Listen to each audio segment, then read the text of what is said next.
Most applicants don't realize it, but USCIS officers make decisions in predictable patterns, and if you know how to use those patterns, you can accelerate your case dramatically. Today, I'm breaking down the 7 insider shortcuts that immigration attorneys use to get faster approvals in 2026. The very first shortcut that people overlook is using premium processing strategically instead of automatically. That might sound odd. Most people think premium processing is just a paid fast track button you press and you're done. But here's the thing: if your documents are incomplete, poorly formatted, or inconsistent, premium processing won't save you. Instead, it will guarantee that any issue is surfaced faster, leading to a request for evidence. An RFE under premium processing is even more stressful because you only have a small time frame to respond. The real shortcut is to use premium processing only when your package is airtight and your employer or petitioner has a clean track record. A lot of successful H-1B applicants now tell their employers to hold the premium request for 1 week while they personally double-check letters, degrees, job descriptions, wage levels, and signatures. That small pause often prevents a major delay. The goal isn't speed at the payment stage, it's speed at the approval stage. That's a huge mindset shift. The second shortcut that's become incredibly effective for both H-1B and family-based green card applicants is submitting independent evidence before you are ever asked for it. USCIS doesn't officially call it pre-RFEs, but that's essentially what it is. For H-1B workers, that might mean including extra proof that your job is specialized, former job evaluations, examples of proprietary tools you use, training certifications, or even a brief statement explaining why your degree is directly related to your job title. For family-based applicants, especially spouses, you can speed up the case by including updated joint financial evidence every few months without waiting for a request. Mortgage statements, updated bank records, new photos, holiday travel tickets, or proof of shared insurance plans all build trust with the officer. When an officer opens a file and sees clarity, organization, and fresh evidence, your case often moves forward without an interview. And skipping the interview? That alone can remove 6 to 12 months of waiting. The third shortcut applies especially to people sponsoring a spouse, parent, or sibling, getting the medical exam timed correctly. In 2025, USCIS quietly adjusted internal guidance on when medical exams expire because too many cases were getting approved but delayed for missing or outdated medical reports.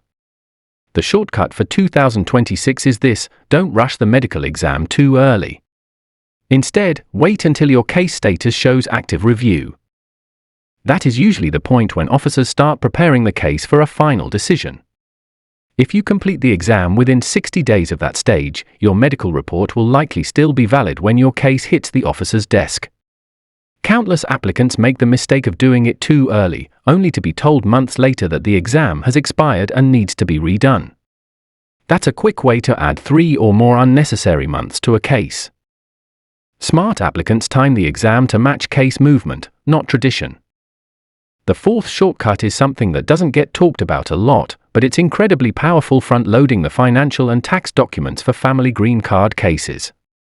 The biggest delays in I-864 processing happen when the sponsor's tax return isn't clear, or when they barely meet the income requirement.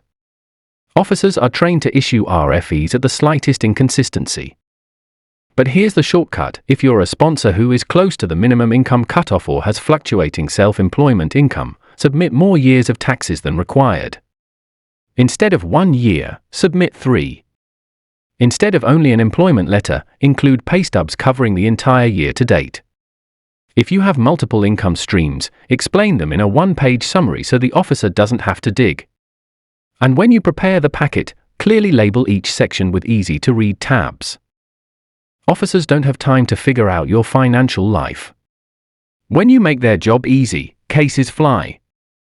The fifth shortcut applies to H-1B transfers and extensions: job description precision. Officers in 2025 and 2026 have been heavily scrutinizing whether an H-1B job qualifies as a specialty occupation. That means vague job descriptions are practically guaranteed to trigger additional review. The shortcut is rewriting the job description so it aligns with the ONET occupational data and clearly shows the specific technical skills required. It's no longer enough to say software developer responsible for coding and testing. You want to say something like software developer responsible for designing distributed systems, implementing algorithm-driven features, and using object-oriented programming frameworks that require college-level theoretical knowledge. When the job description naturally proves the specialization, USCIS doesn't need to push back. Many attorneys say that rewriting the job description alone cuts the RFE rate dramatically and speeds up cases more than premium processing ever could. The sixth shortcut is knowing when and how to contact your congressperson. Most people think congressional assistance is only for emergencies, but that's not true. Congressional offices can inquire about any case stuck beyond normal processing times, and those inquiries often cause the file to be pulled for review. That means that even though the congressperson cannot influence the decision, their inquiry directly triggers human attention on your file. If your case is past normal processing by even a few weeks, or if your online status hasn't moved in months, a congressional inquiry can break the logjam. The key is to write a concise summary explaining why the delay impacts your work or family life, without sounding dramatic. Officers tend to prioritize cases that affect employment start dates, reunification with spouses or children, or urgent travel needs. But the real trick is not waiting until you're frustrated. The earlier the inquiry, the better. The seventh shortcut works for both H-1B and green card applicants, using the new USCIS online account features to your advantage. In the last year, USCIS has expanded its online document uploads, messaging, and status notifications. Officers now sometimes issue notices that never arrive by mail, but appear instantly online. Smart applicants log in weekly, not monthly, because catching an RFE or a document request early can save weeks. Another trick? Uploading updated documents proactively, even if your attorney already mailed them. When the officer sees the digital version, there's less chance of delays due to lost mail or misfiled papers.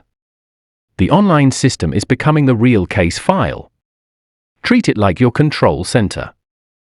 Now, here's the bonus shortcut, the one immigration attorneys use privately because it works almost every time, and it's surprisingly simple, making your case look clean, calm, and extremely easy to approve.